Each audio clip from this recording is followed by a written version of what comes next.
Bene, buongiorno, anzi buonasera, ormai è quasi buio, grazie mille alle persone che sono qui presenti oggi. Io mi vedrete che fisso sempre da una parte perché sto guardando la telecamera e saluto anche le persone che si stanno seguendo in streaming. Oggi è la prima tappa di un tour che ci porterà attraverso la Liguria a fare questi incontri dedicati al progetto Liguria Food Ambassador. Prima ecco, lo vedete anche nella vela qui alle mie spalle. Incontri di formazione ma anche di incontro tra il canale dei produttori delle 3 DOP Liguri, quindi parliamo del vino, dell'olio e del basilico, e gli operatori del canale Oreca, quindi il canale Oreca, la parola Oreca deriva da hotel, ristorante, caffè. Molto cambia da questo punto di vista, ma non vi spoilerò niente degli interventi che seguiranno. Allora, intanto vi presento Claudio Casanova, che è l'assessore al turismo e cultura del comune di Finale Ligure, che ci ospita in questa bella sede oggi. Grazie assessore, tanto le passo la parola. Allora, intanto buongiorno a tutti, mi fa piacere essere qua con voi questa sera. Volevo ringraziare Agenzia Liguria per aver scelto Finale Ligure, in particolare questa location dove ospitiamo convegni sempre con una discreta piacevolezza proprio per l'ambiente che rappresenta. Finale Ligure è un territorio particolarmente vocato al turismo balneare che ormai è molto consolidato, turismo che negli ultimi decenni è molto legato al discorso outdoor, mountain bike piuttosto che arrampicata, e l'ultima frontiera del turismo è proprio quello storico-culturale, ma soprattutto quello enogastronomico, che qui oggi è molto ben rappresentato con produttori e utenti, utilizzatori di quelli che sono prodotti tipici locali e eccellenze del nostro territorio, che ben rappresentano sicuramente il nostro territorio e ci fanno anche fare molta bella figura in molti casi, soprattutto con l'utenza estera che è qui molto presente.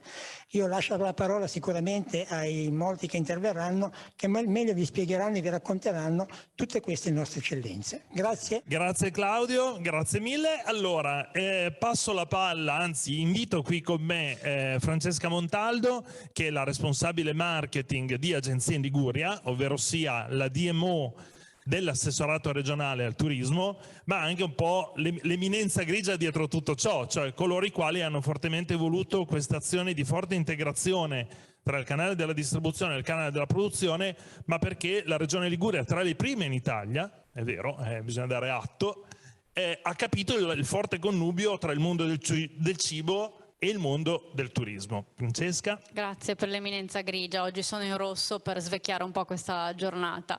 Allora grazie ancora a tutti di essere qui. Come ha detto Carlo, questo è stato un progetto ideato da agenzia. Siamo stati i primi ad aver abbinato le deleghe dell'assessore all'agricoltura a quelle del marketing turistico territoriale, proprio perché crediamo in questa sinergia, crediamo nel mettere a sistema gli asset per costruire dei progetti di valore per i turisti. L'ideazione di questo progetto è nata proprio dall'aver raccolto le istanze dei 3 consorzi che rappresentano i prodotti certificati DOP, quindi basilico, olio e vino. La loro richiesta è stata proprio molto chiara, hanno detto aiutateci a portare più prodotto DOP in tavola a contatto diretto con il turista.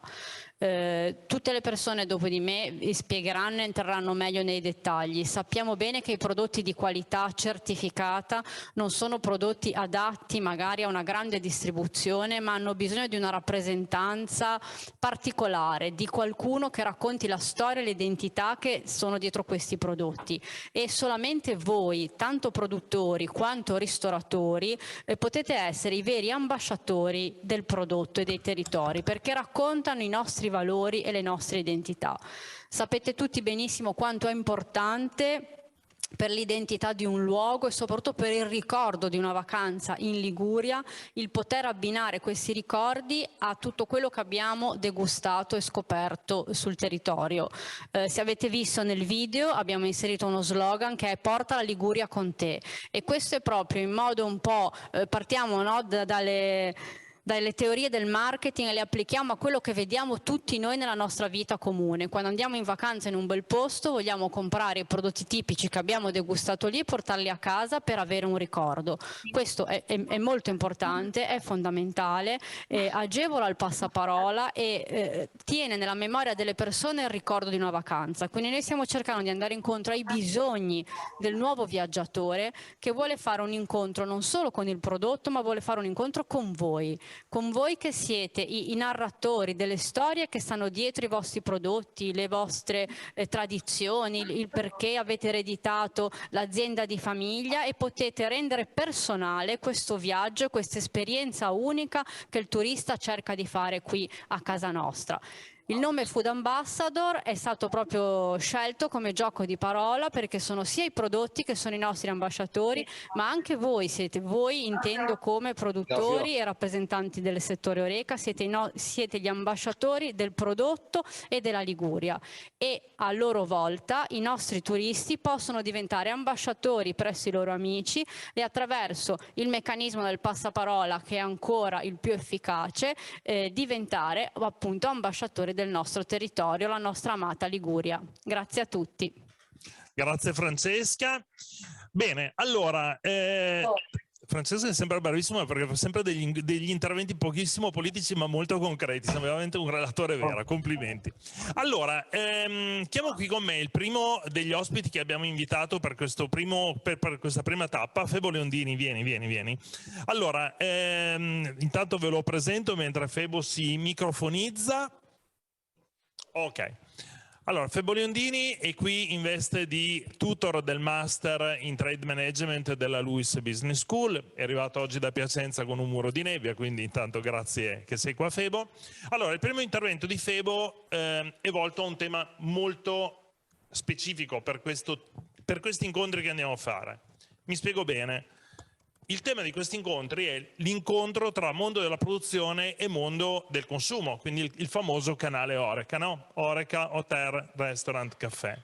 Ma il punto vero dal quale dobbiamo partire è: ma questo campo da gioco dell'Horeca è sempre lo stesso o è cambiato? Perché la pandemia ci ha insegnato che un processo che era già in atto, magari con una certa velocità di sviluppo, ha preso una piega molto veloce. Per cui è un po' come se andassimo a giocare in un campo, ma il campo non è più rettangolare, è esagonale per dire. E quindi proprio per questo adesso Febo ci presenta il campo da gioco che ci troviamo davanti. Grazie Febo. Grazie a voi. Beh, intanto buon pomeriggio, grazie di essere qua. Io ve la devo dire tutta, francamente. Quando sento la parola lavoro comincio a cercare delle vie di fuga, perché non è che mi piaccia tanto. Quindi vorrei girare a voi il problema di questo intervento e quindi vorrei chiedere a voi un po' di cose in maniera tale che lo costruiamo eventualmente insieme, ci spartiamo la fatica. Allora, la domanda iniziale sulla quale dobbiamo, secondo me, fare una pensata è: ma che cosa differenzia la domanda dell'Horeca rispetto a tutte le altre domande? C'è una differenza fondamentale. Qual è, secondo voi? Però datemi una mano, ragazzi, perché se siamo in tanti a non voler lavorare è un casino. Qual è, secondo voi, il problema? Cioè, la differenza fondamentale qual è? Rispetto a qualunque altro atto che la domanda mette in essere.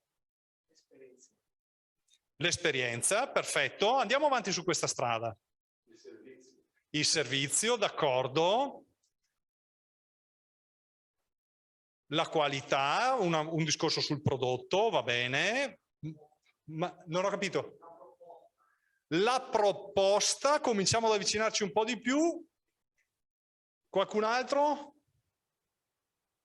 È il fatto che la domanda Horeca è una domanda di consumo, mentre tutto il resto sono domande di acquisto.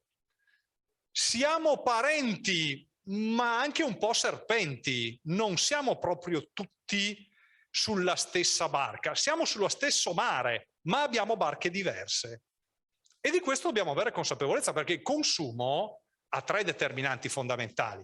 È un atto pubblico per tutti, è un atto sociale tra tutti ed è un atto politico, sostenibilità, critica, correzione, preferenza di una cosa piuttosto che di un'altra.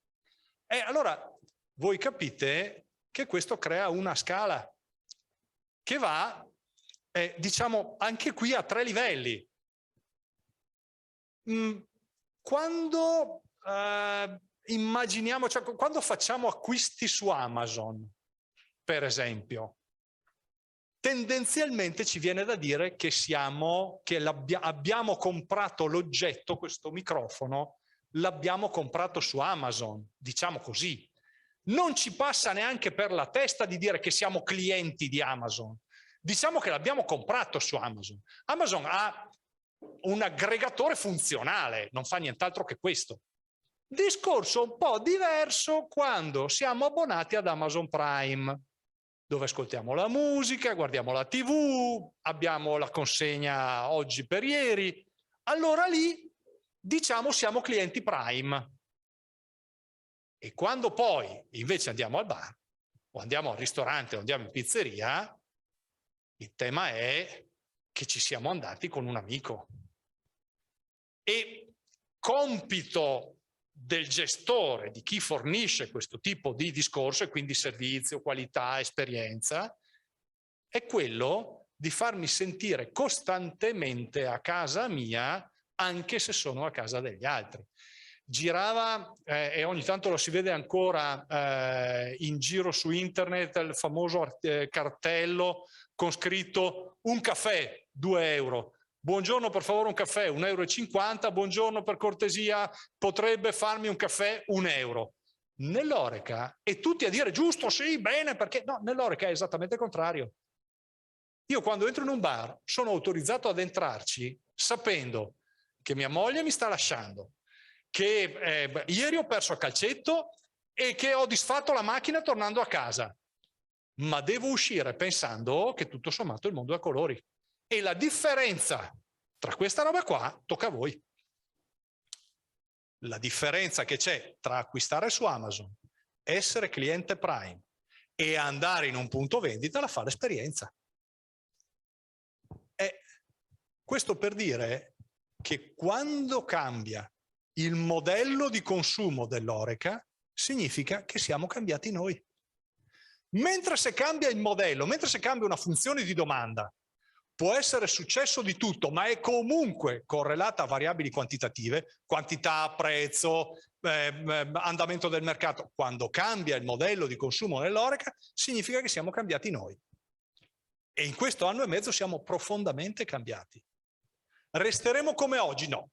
Torneremo come prima? Altrettanto no. Il Censis l'ha presentato a dicembre nell'ultimo rapporto, nonostante quello che è stato detto alla fine dell'anno, ha presentato un tessuto sociale profondamente lacerato dell'Italia. Non siamo, cioè usciamo fortemente traumatizzati da questa esperienza, dal punto di vista relazionale e sociale. Pensate solo a un gesto che, cioè, comunque la si pensi, tutti in Italia siamo passati da un oratorio. Poco o tanto ci siamo passati tutti. Pensate semplicemente ad aver eliminato il gesto di darsi la mano a messa. Ci metteremo altri 7-8 anni prima di ritornarci. Non è proprio banale la cosa. Quindi cambiamo, siamo cambiati. Evidentemente il livello di servizio, ma anche il modo di intendere l'esperienza deve cambiare. Non siamo più come prima, per cui dire quello che in gergo tecnico si chiama imprinting organizzativo. Io prima facevo così, si tornerà come prima, io continuo a fare così, tanto prima o poi la piena passa. Insomma, io non mi sentirei tanto tranquillo di affrontare il tema in questo modo, di affrontare il futuro in questo modo. Allora, proviamo un attimo a capire in che cosa è consistito questo cambiamento, cioè quali sono i costitutivi di questo cambiamento. Vi do uno spunto su questa roba. Io ho cercato di dividerli in quattro grandi aggregati. Il tempo, lo spazio, la maturità del settore e l'innovazione. Allora, il tempo. Qualcuno di voi ne ha già accennato. Il tempo oggi non è più il tempo di ieri. Il tempo lavorativo è diventato sfumato rispetto al tempo per lobbistica. le videoconferenze, lo smart working, il fatto di potersi muovere, di essere comunque sempre connessi. Il tempo, il concetto di tempo sta cambiando. Abbiamo app che hanno il compito di mettere in contatto domanda e offerta di luoghi di lavoro. Per cui il punto vendita che si è cablato, che ha avuto, che ha messo la fibra, che si è sviluppato in questo modo, affitta ad altre aziende spazi, recuperando in questo modo parte di quello che perde attraverso l'incasso sul prodotto. Fa contratti di questo tipo di genere.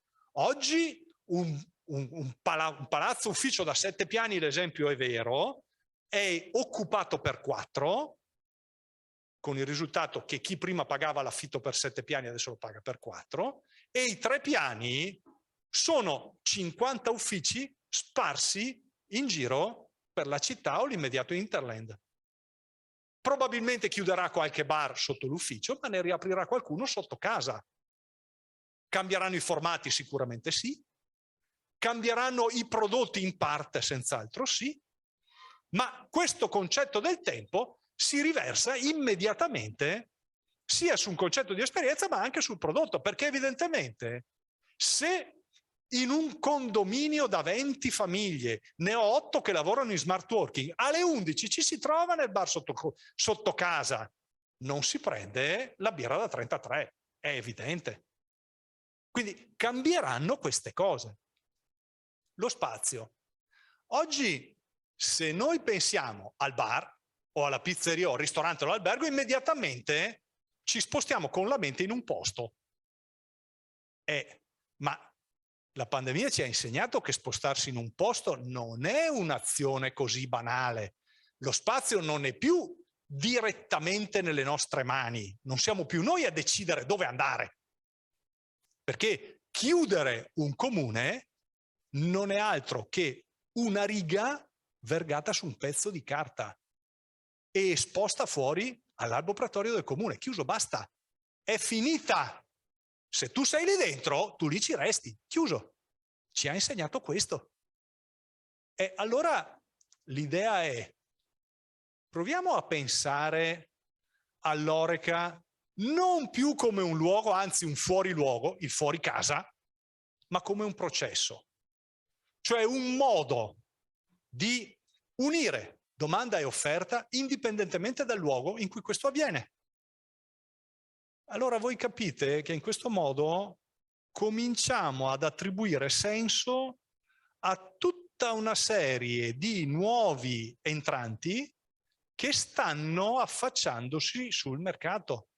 Perché se l'Horeca è un processo e quindi è un modo di intendere la socialità, è un modo di stare insieme, indipendentemente dal posto, allora il delivery fa Horeca. Allora i locker che contengono delle spese possono tranquillamente contenere delle bottiglie di vino, delle bottiglie di olio, dei basilico DOP, per un piatto che non si può sbagliare. E non consegno più a casa, consegno al locker. Allora gli student hotel o l'anticaffè è una formula che comincia a fare Horeca. In un anticaffè io pago per il tempo che sono dentro al punto vendita, non per quello che consumo, perché quello che consumo fa parte del complementary dei servizi di simpatia che mi offre il gestore, ma pago l'affitto del posto e i ragazzi studiano lì dentro. Gli universitari vanno lì a studiare. Allora assume connotato dell'Horeca la dark kitchen. TikTok ne aprirà 300 negli Stati Uniti. È vero, in Italia il delivery ha fatto 1 miliardo, noi nel 2019 fatturato fuori casa era 90 miliardi. Il delivery ne ha fatto 1, vero, perde soldi come un pozzo di San Patrizio, altrettanto vero. Nessuno sa se quel modello di business sarà davvero sostenibile, sicuramente certo, anche questo. Però chi è arrivato per restare e giocherà la sua partita. E allora l'Horeca lo fa anche Roncadin Pizze, che di mestiere fa pizze surgelate, perché nel momento in cui una serie di persone hanno paura ad andare in pizzeria e si ritrovano in 10 amici a casa per mangiare la pizza, signori, quelli stanno facendo Horeca. Allora, chi fa mense? Chi serviva mense? E che oggi ha detto, sapete cosa c'è? Che siccome io sono bravo a far da mangiare, preparo non solo i packet lunch, ma preparo anche i packet dinner. Perché quelli che non vanno in smart working e che vengono a lavorare nel palazzone uffici, alla sera possono passare dall'ex mensa, prendere su le cene pronte e portarle a casa. Quelli erano pasti che prima finivano in pizzeria e che adesso restano a casa. Ma non è che là, siccome li consumano a casa, non sia Horeca. No, è Horeca fatta in maniera diversa. E Chiara Ferragni fa Horeca perché firma le bottiglie di acqua minerale. Quell'acqua minerale che porto in tavola quando mi arriva la suocera, magari buttandoci dentro mezza bottiglia di Gutalax, però siccome di Chiara Ferragni faccio bella figura. Quindi attenzione, che quando io sposto l'attenzione dal luogo al processo, mi cambia completamente tutto. Si allarga il mercato. Pensate a fresco frigo. Il frigo di condominio o addirittura di piano. Io consegno, faccio il vecchio door to door, ma non lo faccio più famiglia per famiglia, lo faccio condominio per condominio. E tutto questo è tutto Horeca. Quando riconsidero lo spazio dopo la pandemia, succede questo. La maturità. Maturità non dipende dallo sviluppo tecnologico della roba che uso, ma dipende dalle aspettative in termini di informazione. Noi oggi siamo, per fare un esempio, maturi dal punto di vista dei trasporti, perché anche se non abbiamo la patente, non troviamo niente di strano nel vedere dei pullman che circolano. È una roba normale. E non ci interessa nulla sapere che ci sono le macchine per strada, perché lo diamo per assodato. Ci interessa sapere quando c'è un blocco della circolazione. Nessuno di voi se lo ricorda perché siete tutti più giovani. 1973, le targhe alterne. Se la ricorda nessuno questa. Ma attenzione che questo significa che siamo maturi dal punto di vista dei trasporti. Dal punto di vista della tecnologia siamo maturi? No. Perché oggi lato domanda, quindi lato consumatore, se vediamo qualcuno che paga con il telefono, con l'NFC, insomma sì, lo guardiamo e diciamo figata, ma lo notiamo, vuol dire che non siamo maturi. Lato gestore, insomma sì, alla fine sì, ho messo su tutto quanto il pacchetto Visa che mi gestisce, prenotazioni, tutto quanto, però senti, se mi dai un colpo di telefono, mi paghi quei soldi, risolviamo metà dei problemi. Significa che non siamo maturi. Questo non necessariamente va male, perché il non essere maturo significa, per esempio, sempre lato consumatore, abbiamo come gestori richieste di servizi che poi non vengono utilizzati. Oggi tutti, o buona parte, ci chiedono ma il codice QR per il menu digitalizzato, perché, per come, per quando? Mettiamo il codice QR, andiamo da Discovery, facciamo l'operazione, per poi scoprire che quando si arriva in fondo dice senti, dimmi tu che cosa hai pronto, se no portami il libro. Sì, ma mi hai chiesto ieri di avere... sì, quello te l'ho chiesto, usarlo è un'altra roba. Quindi non siamo maturi. Questo cosa ci dice? Ci dice una cosa, che abbiamo ancora margine per fare prove ed errori. Vuol dire che possiamo permetterci il lusso di sbagliare. E non è proprio un lusso da poco.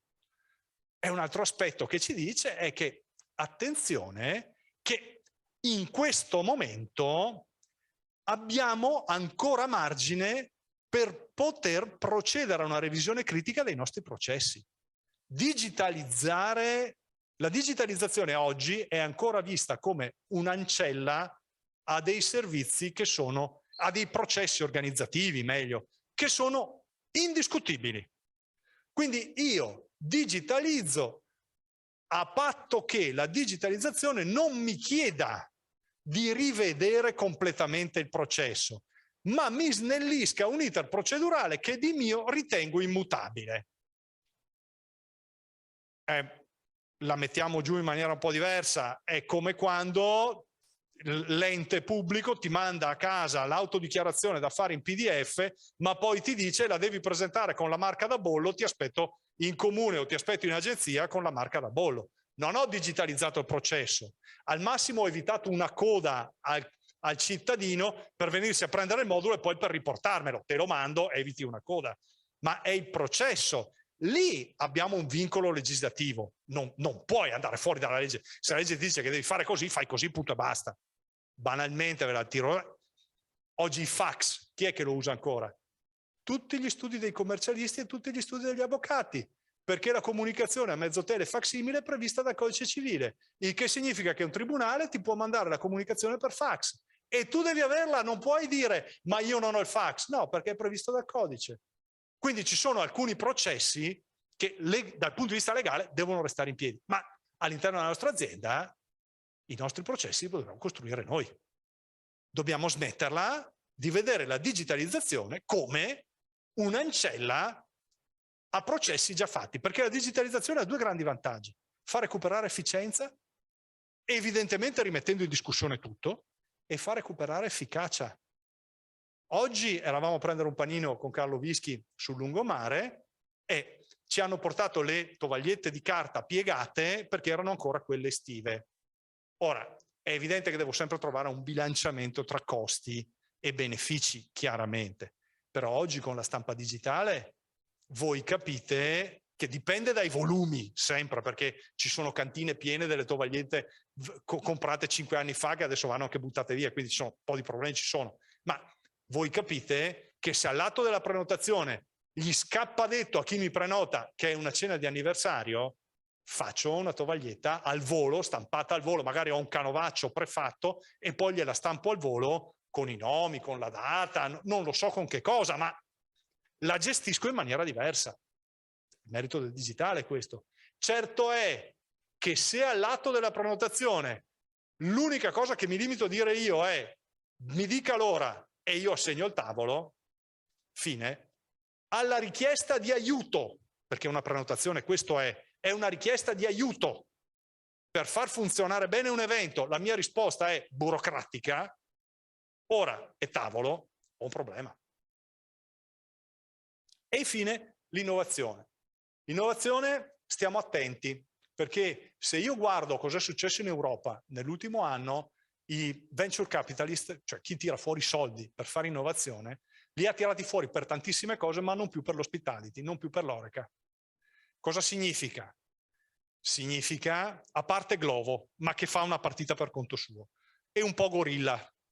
Ma che cosa significa questo? Significa che negli ultimi 5-6 anni sono arrivate parecchie innovazioni nell'Oreca. Nessuna di queste è ancora arrivata a reddito.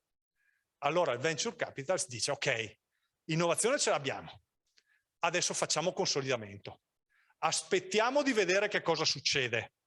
Basta buttare carne al fuoco, cerchiamo di cuocere bene quella che c'è. E da questo punto di vista questo un po' ci aiuta ancora una volta, perché primo, quando ci si consolida, l'universo diventa chiaro. Piano piano la sabbia si abbassa e si comincia a capire meglio dov'è la strada. Secondo, perché è vero che ci sono modelli di business diversi. Buona parte di noi è vincolata al risultato economico. Conto economico in perdita è peggio di una bestemmia. Quindi, ma perché ne va? Sì, insomma, anche perché veniamo fuori da 2 anni massacrati, e quest'anno non è partito bene, ma dipendentemente da questo abbiamo dei vincoli.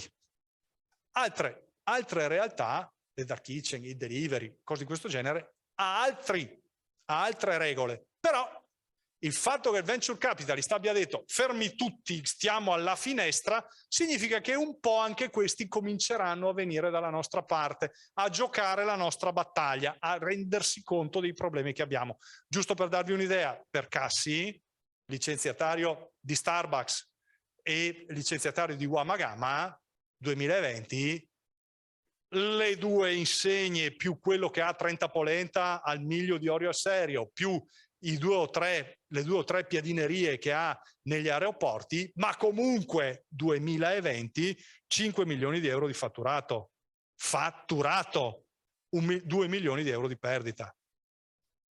Le insegne che finiscono in prima pagina sul Corriere della Sera.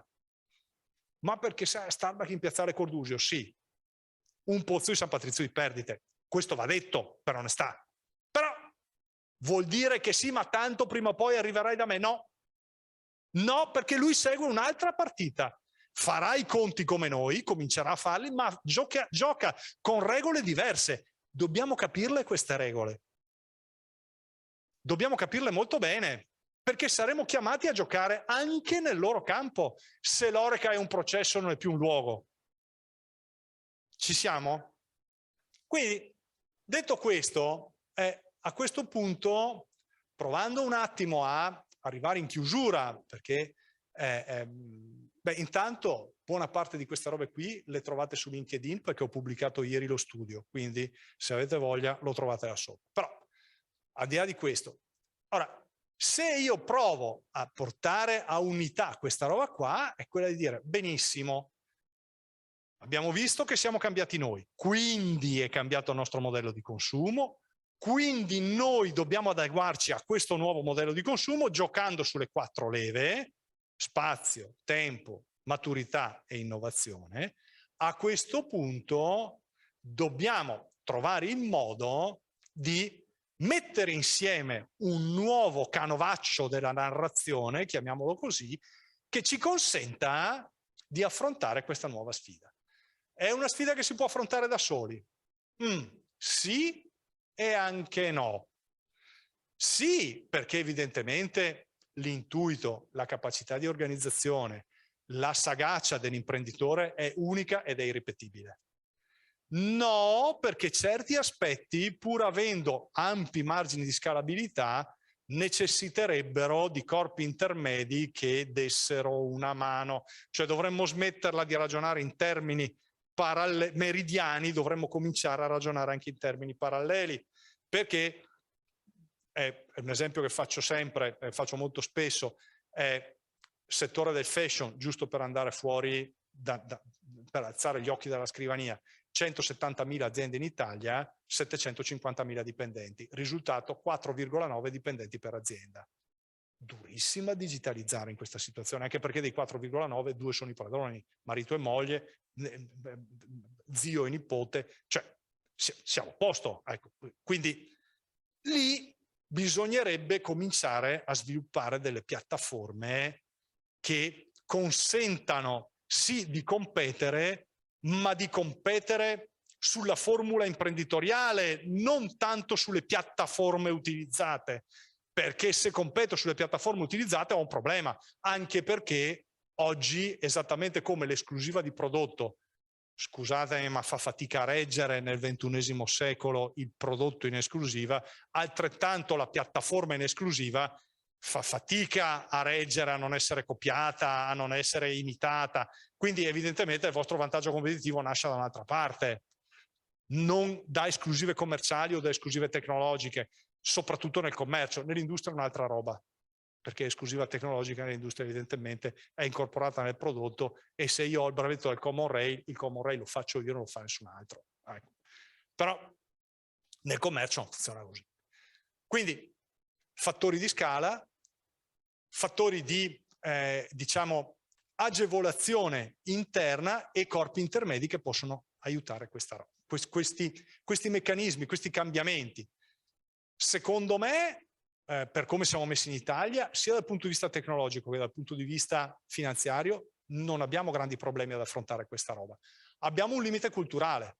Siamo bravissimi cantautori, tra l'altro a Genova abbiamo una scuola non banale, facciamo fatica a fare i cori. Ecco, siamo bravissimi cantautori, sui cori un po' più fatica la facciamo. Infatti i tedeschi sono bravi nei leader, perché loro cantano bene in coro, noi un po' meno. Però da questo punto di vista, senza snaturare, sarebbe il momento di fare questo passaggio. Concretamente come farlo? Signori, chi sa fa, chi non sa insegna. Non ne ho la più pallida idea. Buona fortuna! Grazie mille. Ripristinare il microfono. Eccomi, ci sono di nuovo? Ci sono? Ok. Allora, intanto grazie Febo. Allora, Febo l'ha introdotto quando quasi è iniziato il suo intervento. Cioè, l'incontro di oggi non vuole essere un incontro frontale, perché sennò poi iniziamo fermi tutti, no? Devo parlare con Questo microfono? Perfetto. Cambio al volo. Allora, dicevo, non vuole essere un incontro frontale, per cui sia le persone in presenza e anche chi ci segue in streaming, se ha qualche intervento da fare, ovviamente è sollecitato, proprio perché vuole essere un confronto tra le parti su questi temi. Febo appunto ci ha raccontato come sta cambiando il campo da gioco, come è già cambiato il campo da gioco, perché è questo di cui bisogna prendere coscienza se si vuole affrontare il rapporto tra mondo della produzione e mondo del consumo. Allora, proseguiamo su questa traccia e ho qui con noi Raffaele Timossi. Buongiorno Raffaele, grazie di essere qui. Allora, Raffaele, titolare della Timossi, cioè l'azienda, mentre lo stanno microfonando, eccolo qua, lo presento, è l'azienda più importante qui in Liguria sulla distribuzione nel mondo beverage. E queste cose appunto che stava accennando Febo, immagino che tu le tocchi sul campo. Quindi a te il primo intervento un po' per dirci lato distribuzione, come sta cambiando il tutto e quali possono essere suggerimenti di processo per avvicinare le parti. Grazie Raffaele. Buonasera a tutti.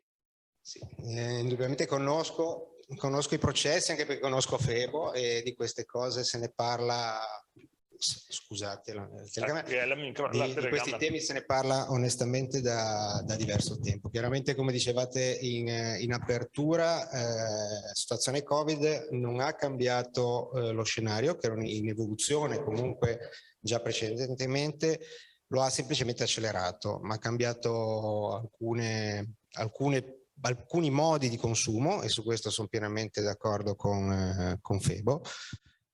Sicuramente conosco il mondo della ristorazione, il mondo dell'Horeca, e vediamo tutte queste robe ancora molto distanti da noi.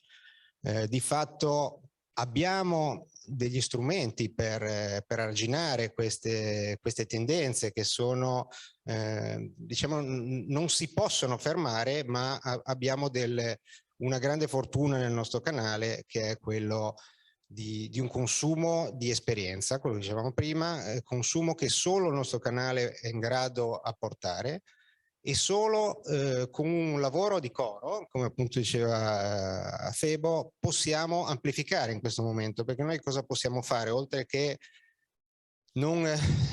cercare di adeguarci a tutte quelle che sono le innovazioni, le tecnologie, i mondi che stanno arrivando, perché il canale Horeca è attaccato da un sacco di canali, delivery, piuttosto che altre forme di consumo che arrivano sui nostri canali, però solo nel nostro canale si può portare, diciamo, un consumo e un'esperienza sul prodotto, sul territorio.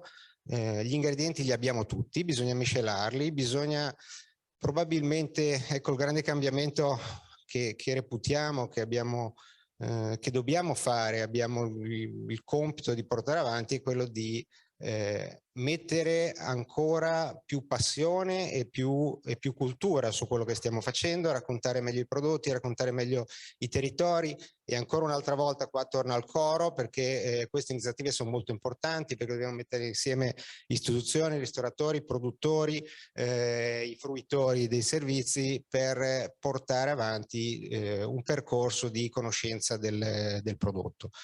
Il consumatore in questa fase è cambiato in molte cose, appunto, in molte sfumature tecnologiche, nel modo di consumare, nel modo di uscire, nel modo di socializzare, però d'altro canto è sempre, almeno questo, ripeto, sono cose che notiamo noi anche dai consumi, abbiamo la fortuna di vedere i consumi un po' di tutta la regione. C'è una grande, sta crescendo anche molto la consapevolezza del voler conoscere cosa si consuma, come è fatto, chi lo fa, avere rapporto diretto con gli chef, piuttosto che con i gestori, con i barman, e conoscere a fondo i prodotti. In questa regione abbiamo una grande fortuna, nel senso che abbiamo un territorio meraviglioso e abbiamo un sacco di prodotti enogastronomici tipici. Stanno crescendo, i dati degli ultimi 10 anni portano una crescita un po' generalizzata in tutta Italia, perché c'è questa grande rincorsa al chilometro zero, comunque al prodotto del territorio. Diciamo che nella nostra regione questo è un dato che sta crescendo a doppia cifra da 10 anni, cresce sulla parte turismo, indubbiamente. Il turista cerca il prodotto locale, cerca l'esperienza locale, cerca il piatto locale, ma sta crescendo anche nel Ligure, nel senso che per tanti anni i nostri prodotti non siamo riusciti a raccontarli neanche ai nostri concittadini, quindi abbiamo una grande crescita anche del prodotto, diciamo, ligure sul consumatore nostro. Oggi, secondo me, abbiamo appunto un sacco di sfide da portare avanti, dobbiamo sicuramente cercare di fare un po' meglio tutto quello che abbiamo fatto fino ad oggi, tecnologizzarci, fare tutti i processi quindi non dimenticare quello che ha detto Febo, nel senso che arriva, è una cosa tangibile che abbiamo, però ripeto, abbiamo le ricette per poter superare tutti questi problemi. La grande sfida, e qua mi lego anche a quello che diceva l'assessore, noi siamo ambasciatori di questo territorio, quello che deve fare ancora la Liguria, che non ha ancora fatto in maniera, direi, efficiente, è quella di uscire da questo territorio. Nel senso che la Liguria è molto chiusa all'interno del territorio, i nostri prodotti fanno fatica a uscire, i nostri vini, i nostri oli fanno ancora fatica a uscire dal nostro territorio, diciamo sono conosciuti ma fanno fatica, quindi questo è secondo me il grande passo che ci può portare a una crescita un po' più globalizzata di quello che è il territorio.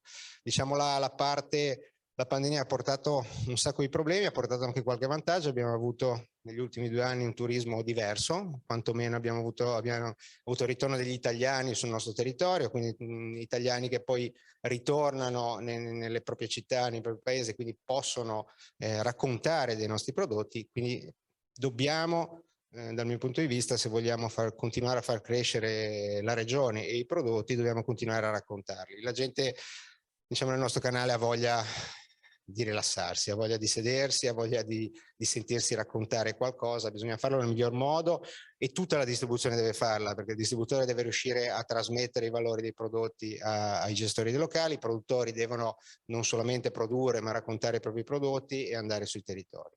Io direi che queste sono le ricette per portare avanti, diciamo, e arginare quelli che sono i pericoli, che sono tanti e ci toccano. No, grazie Raffaele. Tra l'altro Raffaele mi permetto anche di dire, oggi abbiamo qui, tra cui me, anche persone arrivate da altre regioni, c'è anche il problema non solo di uscire ma anche di arrivare, mi permetto di dire, in Liguria, perché è abbastanza spesso un'avventura.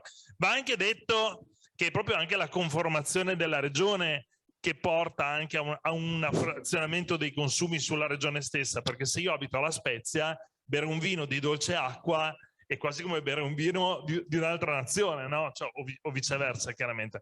Però questo sì, per me anche le piccole produzioni forse non hanno troppo agevolato il fatto che il prodotto ligure uscisse dalla regione e ne diventasse quindi un ambasciatore.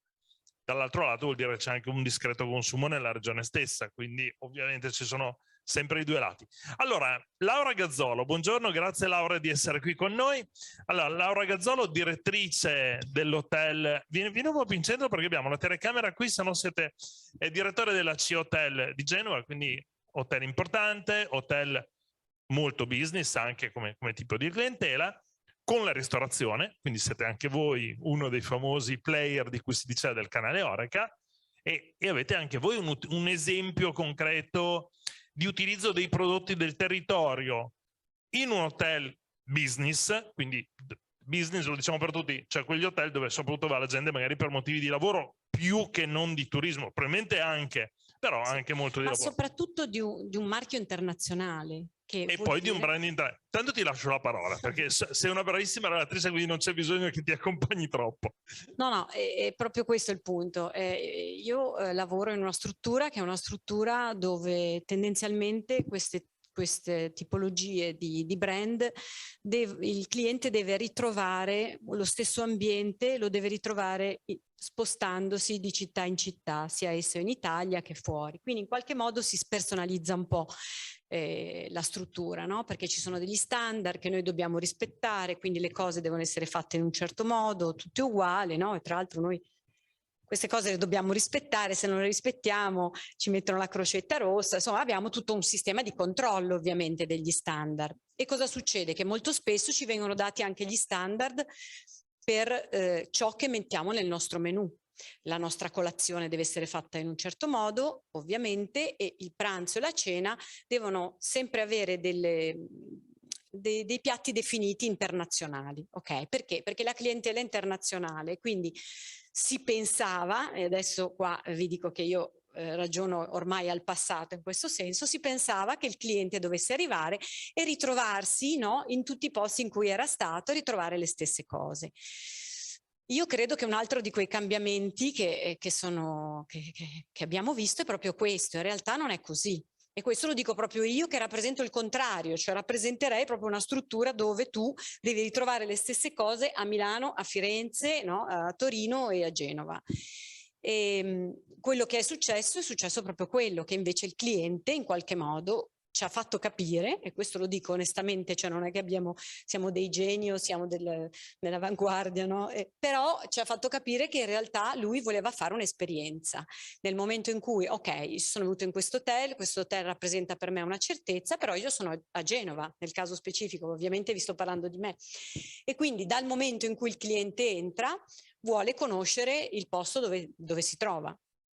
Nello specifico, diceva appunto Carlo, clienti che vengono per lavoro, ancora di più, perché nel momento in cui tu vieni e sei impegnato, hai un momento insomma sempre di concentrazione di lavoro, nel momento in cui tu ti siedi e vuoi consumare, no? In quel momento forse hai proprio bisogno di staccare. E quello che abbiamo visto era che effettivamente il rapporto che si crea, e nell'albergo si crea ancora un pochino di più, perché non sei in un ristorante dove tu vai, ti siedi, mangi, no? Fai la tua esperienza gastronomica e poi esci. Nell'albergo si replica un po' un'accoglienza più completa, sei come se fossi in una casa, tra virgolette, e quindi il rapporto è più a 360 gradi, e quindi in quel momento abbiamo capito che era bello che aprendo il nostro menù si vedesse subito dove eravamo, dove ci troviamo, e così abbiamo cominciato a fare un ragionamento proprio di questo genere, cioè i miei primi vini della lista saranno vini liguri. I bianchi, i rossi, insomma, poi ognuno ormai li divide, non c'è più un modo per fare una lista vini, ma ce ne sono tante. Bene, io ho scelto che la cosa che doveva essere principalmente era che i vini liguri dovevano essere per primi, e quindi nel momento in cui uno, voi lo sapete, no? È come quando adesso si guarda un video, guardi i primi 20-30 secondi e poi dopo ti stufi. Allora ho detto no, facciamo così, tu cominci a leggere la lista, sarà più facile che tu ti soffermi sul vino ligure, che spesso è sempre stato un po' come dire, ah vabbè, ma in Liguria cosa avete, no? Ci dicevano sempre così, cosa che non è più così, perché sappiamo benissimo che i nostri produttori producono vino d'eccellenza, ormai lavorano molto bene e non abbiamo grandissimi quantitativi, questa è una delle cose che si sono appena dette, però proprio per quello allora vieni da noi e devi berlo, proprio perché probabilmente quando torni a Bologna non lo trovi, no? Quel vino. Appunto, quindi è un'opportunità. Quindi questa è stata una delle prime cose che abbiamo fatto, e poi abbiamo lavorato anche nel menù nella carta, e abbiamo deciso che, visto che abbiamo dei prodotti DOP, nel momento in cui offro la cosa che penso tutti i ristoratori offrono, no? Nella nostra regione, che possono essere o le trenite al pesto o le trofie al pesto, che il pesto fosse scritto che è stato fatto col basilico DOP. Cioè io comunque, tutti possiamo scrivere, ormai vai in giro per l'Italia e fortunatamente leggi che c'è la pasta al pesto, dici caspita, il pesto ormai è famoso, ma poi vi parlerà meglio il nostro maestro qua, Roberto. Però alla fine la cosa bella è che se tu vieni a Genova, vieni nella Liguria, io ti proporrò la pasta al pesto col basilico DOP, e magari ti dico anche da chi l'ho comprato, perché voglio dare valore a chi lo coltiva. Ecco, quindi questa è stata un po' una scelta che abbiamo fatto, che sicuramente implica tutta una serie di passaggi, perché il mio fornitore, no? Colui che per esempio mi vende il vino, mi deve aiutare me e deve aiutare le persone che lavorano per me a conoscere il prodotto, perché nel momento in cui una persona fa una scelta deve conoscere quello che sta vendendo, insomma, quello che sta proponendo, e quindi il lavoro deve essere fatto di gruppo. Io da sola non ce la posso fare, quindi nel caso specifico mi sono rivolta proprio al mio fornitore ed insieme abbiamo creato questa cosa. Quindi la mia è semplicemente poi una testimonianza di come nel mio contesto, che era un contesto decisamente particolare, no? Anche un po', se mi posso dire, non lo dovrei dire perché ci lavoro, un po' asettico, no? Nel senso che tu entri in un mondo che poi è lo stesso che magari hai lasciato nel tuo viaggio precedente a Milano. E invece proprio lì ritrovare il territorio, ecco, quindi questa è la mia testimonianza. No, ma era esattamente il senso anche, non soltanto, io tra l'altro ti ho presentato come direttrice di un albergo e ho tralasciato anche la tua funzione invece istituzionale all'interno di Confindustria Turismo Liguria, ma quello che hai raccontato è un po' mettere a sistema quello che poi raccontava Febo all'inizio, no? Cioè perché poi tutti i grandi ragionamenti si devono tradurre in processi, in buone pratiche e in buoni esempi che vanno calati poi ovviamente nei vari contesti. Il tuo caso appunto quello di un hotel business, quindi che parte, l'hai detto tu stessa, tendenzialmente o diciamo nel percepito da un ambiente più asettico, ma che in realtà anche chi viaggia per lavoro vuole ritrovare emozioni del territorio dove va a lavorare, magari si trova lì anziché per vacanza, per lavoro, ma mi trovo a Genova, che bello, posso assaggiare delle cose o qualcuno che me ne racconta. Quindi intanto grazie Laura della tua testimonianza. Proseguiamo con le testimonianze sul mondo sempre dell'hotellerie. Chiamo Fabio Raimondo. Allora, vieni Fabio, eccoci qua. Allora Fabio, anche lui albergatore, titolare dell'Hotel Capri e dell'Hotel Jolly Rogers, esatto. qui nella zona di Pietraligure. Anche lui, non ve la faccio lunga sulla parte istituzionale, Confindustria, turismo, bla bla bla. Federalberghi. Era la prima gaffe della giornata. Anche perché ci stanno guardando, Federalberghi Confcommercio. Ok, perfetto. È la prima della giornata, quindi me la passerete. Fabio, prima di passarti la parola, però, so che in sala abbiamo anche i responsabili del consorzio del Basilico, che chiederei di alzare la mano così lo vedo. Eccolo, buongiorno, e dell'olio, eccoli qua. Dopo vi chiederemo anche una parola perché diciamo siete come dire i protagonisti dei ragionamenti di oggi, quindi vi disturberemo poi a venirci anche a raccontare qualche cosa.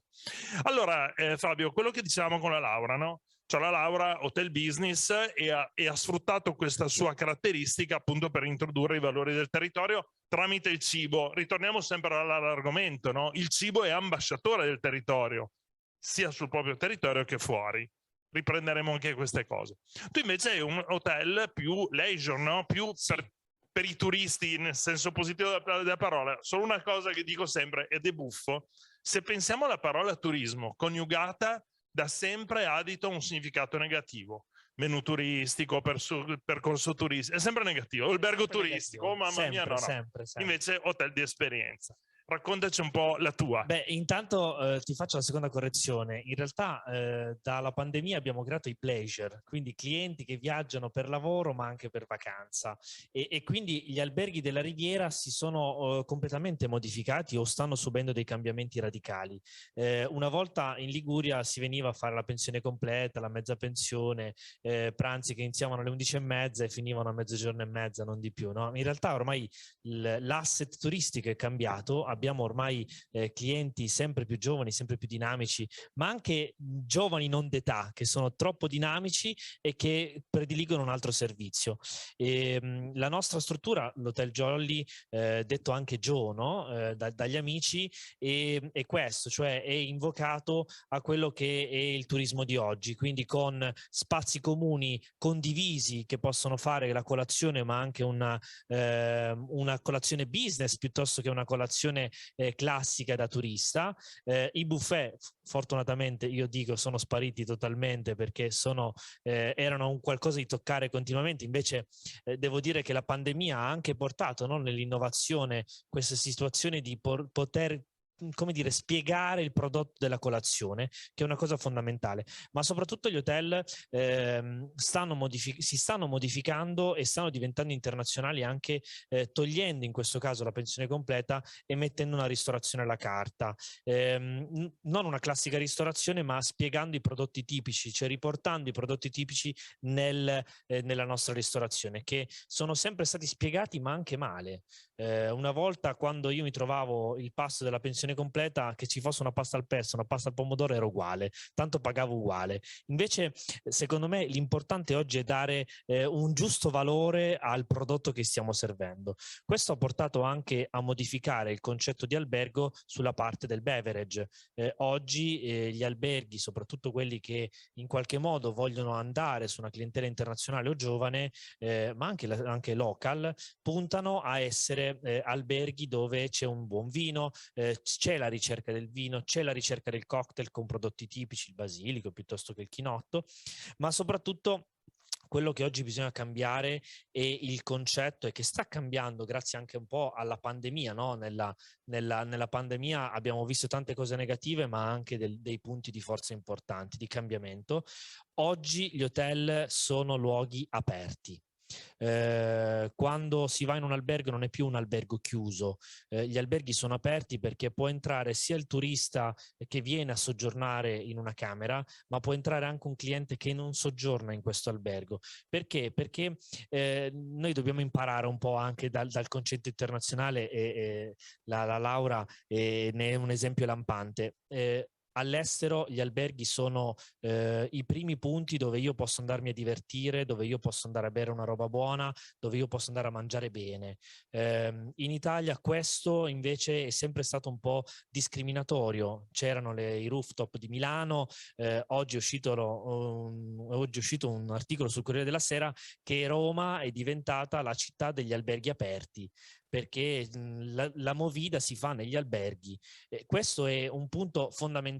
La Liguria in questo momento qua ha avuto un cambio molto importante, il turista è cambiato completamente, oggi decide di fare un percorso slow piuttosto che una vacanza attiva o anche di divertimento con la cultura e quant'altro. Non siamo Rimini, questo è chiaro, però possiamo dare il giusto divertimento, ma gli alberghi oggi hanno un impatto fondamentale perché sono una di quelle poche strutture in realtà in Italia che hanno tantissimi centri di ricavo, ma di esperienze, perché una hall può essere, come dicevo prima, un bar e un ristorante aperti a tutti, ma soprattutto può essere un centro di aggregazione e di meeting piuttosto che di feste. Quindi sicuramente il turista oggi predilige strutture molto più condivise, in qualche modo protette ma condivise, che magari la classica struttura, una volta la chiamavano la pensione Mariuccia. Quindi questo sta purtroppo, ahimè, decadendo, anche se dalla pensione Mariuccia noi dobbiamo imparare, perché la pensione Mariuccia ti spiegava bene quali erano i percorsi, quali erano le tradizioni e quant'altro. E questo, ahimè, purtroppo, se qualche anno fa dicevamo che le catene ci battevano, non avevano quello charme, era tutto molto standard, no? Come dicevano. Oggi invece le catene ci battono perché creano delle nuove formule alberghiere che rendono in grado i piccoli alberghi di essere incompetenti, perché sono attrezzate con esperienze, sanno quello che vogliono vendere, fanno delle ricerche di mercato, studiano il territorio e molte volte hanno dei prodotti più attivi e più chilometro zero di noi alberghi, che in realtà trascuriamo un po' questa parte qua. Quindi è molto importante, soprattutto per gli alberghi leisure nelle nostre province, nella Rivierasca, di essere più internazionali, e questo è un po' anche quello che spiegavano prima da Timossi, no? Molte volte noi facciamo fatica su due punti: a spiegare il prodotto fuori, ma soprattutto a spiegarlo internamente. Quindi è giusto che le aziende, questi eventi portino in qualche modo a collimare, no? Il produttore con l'albergatore, con il barista piuttosto che l'imprenditore, e in qualche modo si crea una rete dove io posso potermi servire in qualche modo, perché molte volte lo stesso imprenditore fa fatica a reperire sul territorio prodotti molto particolari o di nicchia. Ecco, questo è secondo me il mondo del turismo che oggi sta cambiando. Grazie Fabio. Secondo me hai centrato due cose, che tutto il discorso, ma su due punti vorrei veramente soffermarmi. Uno, il tema della formazione sul prodotto, che è essenziale ed è un disastro a livello nazionale di proporzioni indicibili. Beh, allora in Liguria siamo messi bene, dai. Ma questo ovunque, lo so perché abbiamo fatto noi, io mi occupo anche facciamo alcune ricerche su alcuni dei grandi prodotti italiani, adesso non entro nel merito, ma l'ignoranza da parte del grande pubblico è spaventosa, per cui questo lo si vede ovunque, la non conoscenza del prodotto locale, perché spesso lo si dà per scontato. Do per scontato che quello che abita nel mio paese conosca benissimo i vini che non è così, non è vero, assolutamente. E l'altro punto molto importante che è evidenziato è la disponibilità nel trovare quei prodotti, perché quello che diceva anche Laura, ma lo diceva anche Raffaele proprio all'inizio del suo intervento, cioè è vero che chi viaggia in un altro territorio vuole trovare quei prodotti e li trova nella proposta del ristorante, del bar, dell'hotel eccetera, ma vorrebbe anche comprarli quando è sul luogo e vorrebbe soprattutto magari anche poterli comprare quando torna a casa sua. E qui si apre tutto un fronte. Da un certo punto di vista, probabilmente anche il canale degli hotel può diventare un punto di vendita di prodotti, quindi non solo di consumo. Ti lancio una chicca, uno dei nostri progetti che si adopererà a novembre 2022, quindi siamo ormai arrivati, sarà che noi creeremo la prima hall che sarà in realtà un negozio. Noi faremo la nostra hall con il nostro ristorante, dove in realtà sarà un negozio, quindi tutte le vetrine il cliente potrà comprare, noi faremo scorte a quantitativi per avere tutti i prodotti lì, e in realtà noi prenderemo una licenza apposta per il commercio e quindi venderemo all'interno della nostra hall, perché ci siamo un pochettino anche stufati di vedere le classiche vetrinette lì nell'angolo dell'albergo che in realtà poi portano il tempo che trovano. Quindi la polvere, di queste nostre chicche e proviamo a vedere se sul territorio funziona. E vedi Febo, è il ragionamento che si faceva prima, che gli attori cambiano in questo gioco, ognuno cambia ruolo e diventa multiruolo. Quindi grazie mille Fabio. Grazie a voi. Grazie. Allora, adesso veniamo proprio a un protagonista, no, del canale Horeca, nel senso della ristorazione. Allora, Roberto Panizza, io devo fare il presentatore, quindi devo presentare, ma vale quello che si diceva prima per i prodotti del territorio, no? Tutti lo conoscono, ma io lo devo comunque dire. Allora, Roberto Panizza, vieni più in qua, se no la telecamera non ti vede, pensano che io parli al vuoto, cosa che faccio già normalmente. Allora, Roberto Panizza, ristoratore, innanzitutto, genovese, ristoratore, noto anche e soprattutto per la sua attività di organizzatore del campionato mondiale del pesto, difatti lo chiamiamo il Pesto King non a caso. Mi permetto di darti una qualifica che forse non a tutti è così nota. Roberto è probabilmente anche uno dei primi, sicuramente dei più importanti player del commercio digitale qui in Liguria, cosa che forse non è così nota nel mondo. Vedi che svelo degli elementi. E visto che io mi occupo di quello, insomma, mi piaceva sottolineare questa cosa. Allora, abbiamo sentito il mondo siamo partiti dal mondo dei processi, abbiamo sentito il mondo dell'hotellerie, tu da ristoratore queste cose credo che, oltretutto tu giri anche nel mondo, quindi hai questa duplice figura, sì. Conosci il territorio ma lo conosci anche da fuori. Prego Roberto. Grazie mille. Sì, ho un ristorante che si chiama Il Genovese e quindi insomma è abbastanza focalizzato su quello che potete immaginare. È un percorso che arriva da lontano. Forse la Liguria è partita dopo altre regioni nella promozione dei prodotti locali, e questo tutto sommato ci ha dato un vantaggio, ci ha consentito di entrare in gioco quando lo scenario era un po' più definito, e questo ci dà, è come dire, siamo la novità nel momento in cui tutti sono a caccia di novità. Per esempio, no? La fama del panforte di Siena è nata nel dopoguerra, è stato devastato, no? Come, a mio parere, come prodotto dall'industrializzazione, dalla banalizzazione che c'è stata poi successivamente. Il panettone milanese, oggi quello buono lo mangi al sud, è stato anche un pochino anche lì di nuovo, no? Un po' snaturata la sua natura, per quanto sia diventato uno dei prodotti più importanti della cultura italiana. I prodotti della Liguria, io vi ricordo, negli anni 90 si faceva fatica a trovare un prodotto che fosse rappresentativo, con un packaging corretto, con una qualità corretta. Ancora eravamo agli albori, quando ho iniziato poi la mia attività proprio di distribuzione inizialmente di prodotti liguri e poi per passare alla produzione. Oggi abbiamo il pesto, per esempio, che è uno dei simboli della gastronomia della Liguria, e non lo era 20 anni fa o 30 anni fa, lo è diventato, ma abbiamo ancora un bacino infinito di archi, di frecce, no? Nella nostra faretra, che possiamo utilizzare e lanciare, se promosse e valorizzate nella maniera corretta. Dicevi bene, cioè, allora, abbiamo due ordini di sfide. Una è quella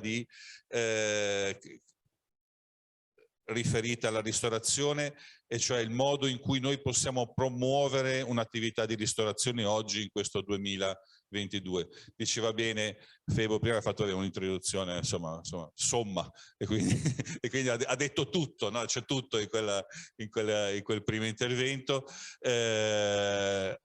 Lo scenario sta cambiando, sta evolvendo in maniera quotidiana.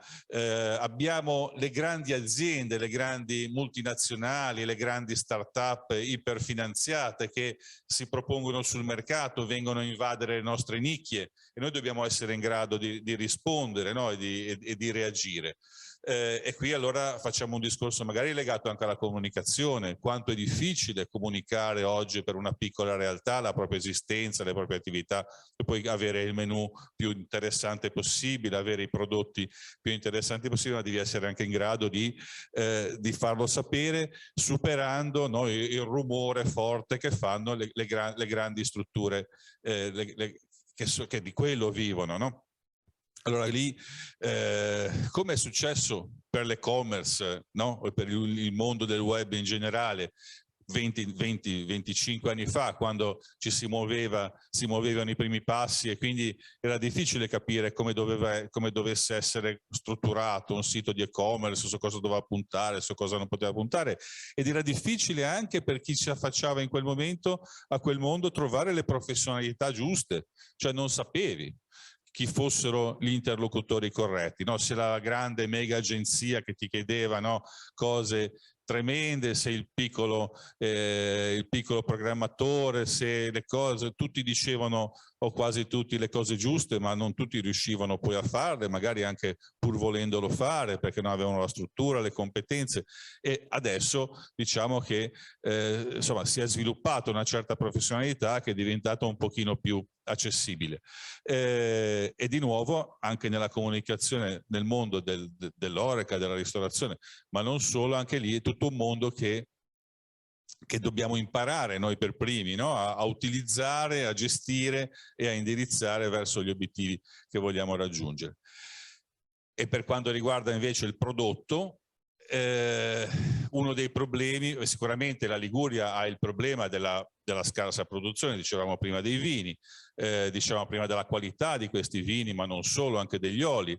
I produttori producevano quello che sapevano fare, lo vendevano tutto, no? È successo negli anni 50, negli anni 60, il vino è passato da alimento, così come l'olio, no? A prodotto, diciamo, un po' più di consumo edonistico. Queste persone hanno cominciato, è arrivato il turismo, hanno cominciato a imbottigliare. 1 anno, 2 anni, 3 anni, 5 anni, 10 anni, produco e finisco, vuol dire che sono bravo. E invece no, ce n'era poco. E lo vendevano tutto, e soltanto negli ultimi 10 anni abbiamo visto, no, un salto generazionale, probabilmente, che ha portato veramente di conseguenza un salto di qualità in queste produzioni. Non diventeranno mai produzioni di massa, quindi dobbiamo aggregare, imparare ad aggregare le piccole produzioni, dando però quel tipo di servizio che il mondo della ristorazione necessita, perché altrimenti non riuscirai ad avere, no, il grande caseificio. Avrai bisogno di 10 piccoli agriturismi che producono le loro 10 formaggetti, ma poi ci vuole qualcuno che dal monte le porti al ristorante, perché il ristoratore non può andare sul monte, lo può fare una volta, lo può fare 2, lo può fare qualcuno che ha una struttura particolarmente, no, dedicata, oppure che ha un ristorante in un locale in campagna, dove allora è sul territorio e può godere di certi vantaggi, ma ci deve essere qualcosa che crea questo contatto, e qualcosa si sta muovendo, per la verità. Così come posso parlare di un'iniziativa che invece riguarda il Basilico, che sta muovendo, sì, tu lo sai perché l'hai seguita proprio dalla nascita praticamente, ma insomma noi siamo diventati il terminale siamo diventati il terminale di un piccolo gruppo di produttori di basilico genovese DOP della zona di Genova, della zona di Pra, che non hanno grandi sbocchi commerciali, chi più chi meno, ma insomma stiamo parlando ovviamente di un piccolo gruppo di 3 realtà in questo momento, ma che si spera poi, alle quali si spera se ne aggiungono delle altre, e che hanno come panorama, diciamo, commerciale il comune di Genova. Oggi diventa difficile, no, mantenere viva una realtà con uno sbocco così limitato. Allora quello che si vuole fare con questo progetto, che insomma è nato e che adesso dovrebbe cominciare a svilupparsi sempre di più, è proprio quello di cercare di andare a toccare e portare questi prodotti che sono conosciuti, che sono ambiti, che sono stimati e apprezzati al di fuori dei confini regionali e magari anche nazionali, perché no? Questo però, ripeto, si tratta di trovare delle chiavi che sono, come dire, tutto sommato chiare, ma che sono difficili comunque da afferrare, da utilizzare. Mi soffermo su una cosa che diceva Roberto, perché tra l'altro sarà uno dei temi anche che toccheremo in alcuni dei prossimi incontri. Ricordo che questa è la prima data del tour di Liguria Food Ambassador. Domani saremo a Imperia, mese prossimo saremo a Sestri Levante, alla Spezia e poi chiusura trionfale a Genova. Bene, in questi incontri porteremo anche una case history che abbiamo realizzato con Roberto e che abbiamo presentato in anteprima alla BTO a Firenze a dicembre, e poi qui a Genova, scusate, là a Genova durante il primo incontro di presentazione di questo progetto. Abbiamo presentato questo esempio fatto proprio su questi piccoli produttori di basilico, di come il prodotto fisico possa diventare anche uno strumento di relazione e di scambio dati tra il produttore e il ristoratore. Avete sentito Roberto prima che diceva: io posso avere 10 caseifici su che mi fanno le formaggelle buonissime, ma cioè, non è che posso andare su tutti i giorni. Io facevo l'esempio di quelli del vino, no? Tra l'altro c'è qui un responsabile dell'enoteca, adesso poi vi chiamo qua a raccontare qualcosa. Ma se io sono un produttore di dolce acqua, non è che posso andare tutti i giorni a Genova a spiegare il mio vino al ristoratore o a dare una mano al mio agente, sempre plurimandatario, che mi vende il vino nel ristorante. Dovrò avere uno strumento che mi aiuta in questa relazione e nel racconto, e quello che diceva Laura prima, cioè, e anche Raffaele, cioè che mi diano la formazione poi alla persona che deve vendere quel prodotto al consumatore finale. Questi esempi poi li porteremo in alcuni degli incontri di nuovo che faremo. Oggi non era possibile, ma probabilmente lo porteremo sicuramente a Genova e alla Spezia, proprio per far vedere degli strumenti concreti di come aiutare il piccolo produttore nel momento della relazione con il canale Oreca. Grazie Roberto. Allora, abbiamo qua un po' i protagonisti, no? di questi 3 prodotti che sono oggetto di tutto il progetto di Liguria Food Ambassador. Tra l'altro vi racconto una cosa, me l'ha segnalata la Francesca Grazia, che mi fa sempre da suggeritrice attenta. Parlando di vini liguri, no? Che sembra sempre che siano la Cenerentola del mondo, un vino ligure ha vinto il premio in New York, l'azienda Durin, se non sbaglio è della zona di Albenga, quindi insomma è notizia mondiale, quindi complimenti, perché anche le produzioni liguri ormai, ma tutta Italia ormai, tutte le regioni esprimono ormai delle eccellenze, vanno, passatemi le virgolette, usate anche queste nella comunicazione del territorio. Allora vorrei per cortesia che il responsabile dell'Enoteca regionale, Consorzio Basilico e Consorzio dell'Olio mi raggiungessero qui, perché così almeno intanto ve li presento, perché poi alla fine sono loro che rappresentano i protagonisti di tutta questa attività, no? Che bravi Durin, eh? Allora, se tutti no, però questi che hanno vinto allora, Massimo, Enoteca regionale Liguria, giusto? Adesso vi faccio ripetere i nomi perché io sono bravissimo a scambiarli, quindi no, qui anche perché così vi vedono e vi sanno poi riconoscere. Consorzio Olio DOP Ligure e Consorzio Basilico. Allora, avete sentito oggi, si è parlato un po' di come cambia tutto il panorama del campo da gioco, no? È quello che noi abbiamo chiamato in questo modo qua, nel senso che bisogna aiutare i produttori a entrare di più in relazione col canale di vendita. Il problema è che quel canale li sta cambiando velocissimamente, quindi bisogna darsi insomma un po' di indicazioni. Volete dirci anche voi un breve saluto, una parola? Ricordatevi che ci seguono in streaming, per cui guardate là nella videocamera, Dice ciao mamma, no, dite un'altra cosa. Allora, partiamo dall'Enoteca regionale. Partiamo da voi, visto che insomma siete i protagonisti del premio a New York, insomma, una bella soddisfazione. Si diceva di piccole produzioni. Il microfono, scusate. Stavo dicendo, ma perché non parlano? Perché non hanno il microfono, giustamente. Massimo, allora si diceva piccole produzioni, vale per tutte le produzioni liguri. Partiamo dal vino, però che sanno farsi valere, no? Sì, allora, innanzitutto buonasera a tutti, grazie. Io indegnamente rappresento Marco Arezzano, presidente dell'Enoteca regionale, sono qui anche in rappresentanza di Vita in Riviera, che è una rete di impresa che abbiamo costituito tra produttori del Ponente Ligure. Il vino ligure a mio modo di vedere è un elemento che non dobbiamo noi considerare banalmente nella bottiglia da versare nel bicchiere, perché ritengo che quando parliamo e soprattutto degustiamo una bottiglia di vino ligure, portiamo un territorio, quindi dobbiamo essere messi noi che lo presentiamo e chi lo riceve nelle condizioni di capire che cosa ci sta dietro quella bottiglia, cosa ci sta dietro quel bicchiere.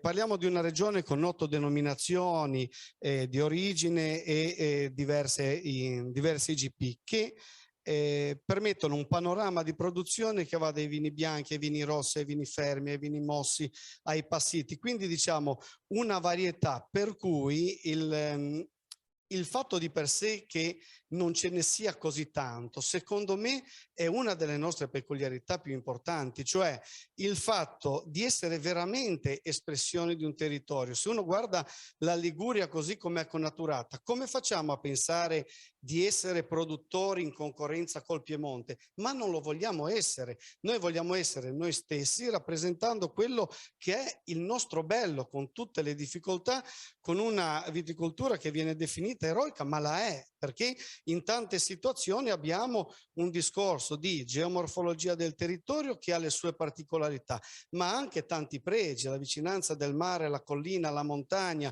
il fatto di trovare nei nostri vini quella sapidità che riscontriamo nel mare, che riscontriamo durante la giornata sulla spiaggia e la possiamo apprezzare in un bicchiere di vino, lo possiamo trovare mosso, abbiamo detto del premio dell'azienda Durin, quindi diciamo con un vino spumante, e quindi lo troviamo anche sui nostri vini fermi. Abbiamo quindi una varietà nelle piccole produzioni che è il nostro punto di forza, ritengo che sia quello.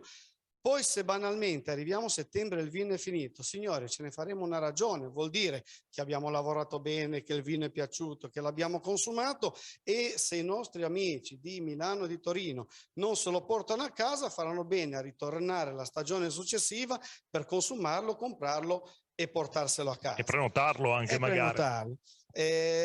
La situazione, abbiamo detto, la pandemia ha modificato, sicuramente la pandemia ha inciso su tutti e su tutti, dalla testa alle abitudini al nostro modo di essere. Ci siamo trovati soprattutto nelle prime fasi, e mi viene in mente il 2020, in grosse difficoltà perché quello che emergeva su tutto e su tutti era l'incertezza. Cosa faremo, dove andremo, come sarà? E qui banalmente ci siamo proprio trovati a ragionare su quello che avevamo, su quello che potevamo mettere a sistema partendo da quello che avevamo, migliorandolo, cercando di renderlo il più fruibile e il più potenzialmente appetibile a 360 gradi.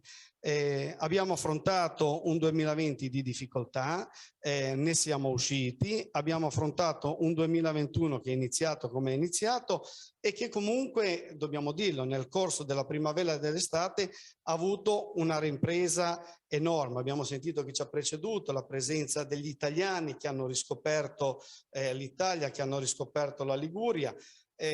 Sinceramente anche i dati che noi vediamo nelle nostre aziende a livello di bilancio portano una netta ripresa del 2021 rispetto a quello che è stato il 2020, quindi questo ci dice che comunque riusciamo in un certo senso a essere presenti, a farci conoscere e ad essere comunque parte di un sistema territoriale dove olio, basilico, vino sono veramente non 3 soggetti ma un elemento comune.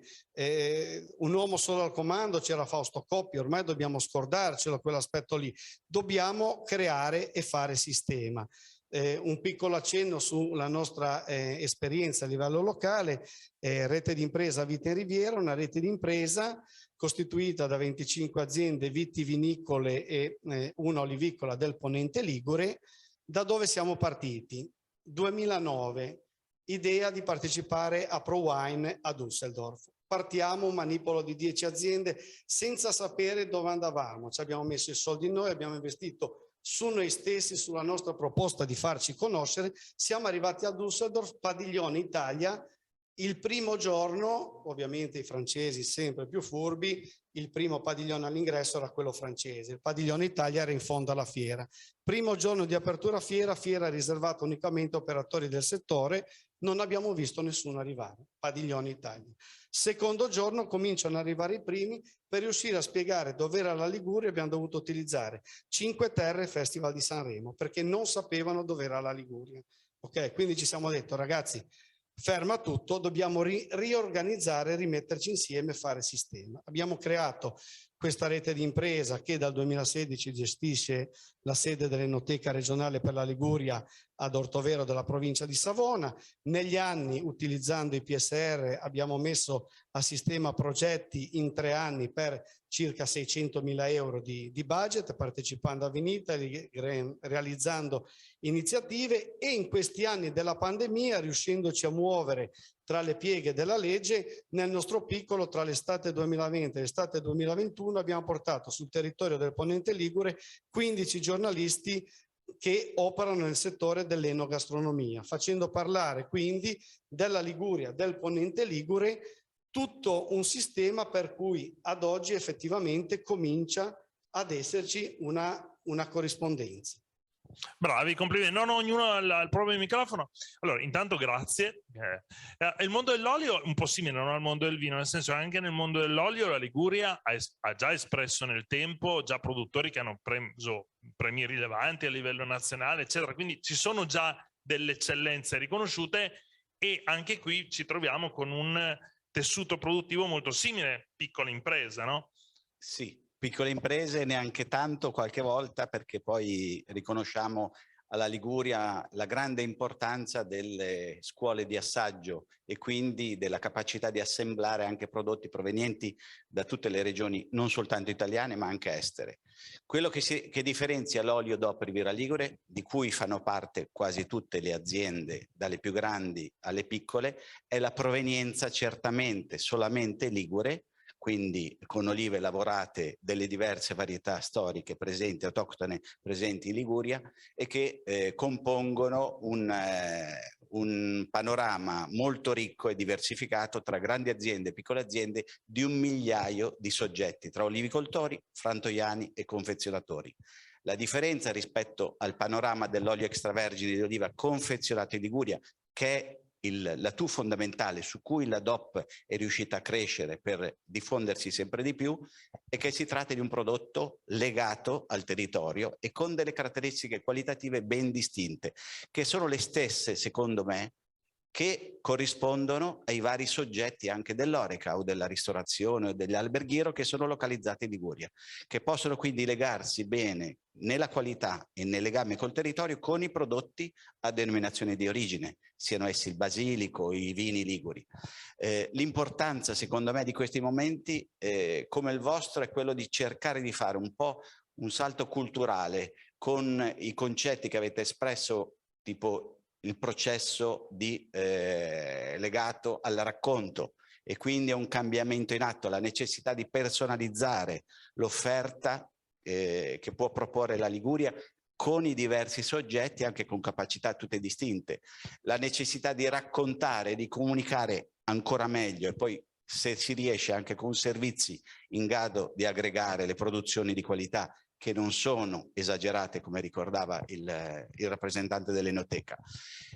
Un salto culturale perché è necessario un po' per tutti, non soltanto per i produttori che chiedono da sempre di essere utilizzati anche nel racconto e logicamente poi nella vendita del proprio prodotto, ma che a nostro avviso può essere utile anche agli stessi ristoratori, Horeca, gli alberghi che giustamente in maniera egregia stanno giocando il ruolo di luoghi aperti quindi proprio a tutto il territorio e tutto l'ambiente, con la possibilità quindi di sviluppare ancora meglio un'economia regionale che è basata proprio su questi elementi simbolo della nostra terra, che sono il vino, che sono l'olivo, il basilico, che contraddistinguono il nostro territorio.